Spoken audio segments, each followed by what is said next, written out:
What if for just 30 days you decided to live a little differently? Not perfectly, not dramatically, just waking up every morning at 6 a.m. while the city is still asleep, while everything is quiet, while the world hasn't fully started yet. At first, it will be hard, really hard. The alarm goes off, and the first thing you feel is the urge to close your eyes and say, "Not today, I'll start tomorrow."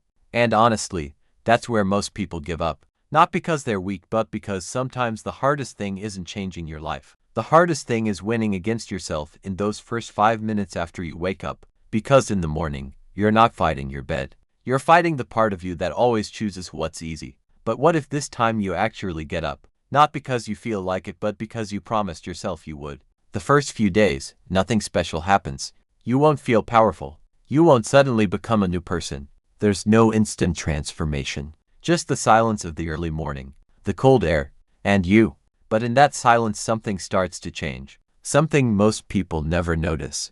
You begin to hear yourself, without noise, without pressure, without the world constantly pulling your attention. While everyone else is still asleep, you get this rare feeling like this time belongs only to you. And slowly, it's not just your routine that changes, it's how you see yourself. Because every time you get up, despite being tired, you're telling yourself, "I can trust myself." And that feeling is more powerful than any motivation.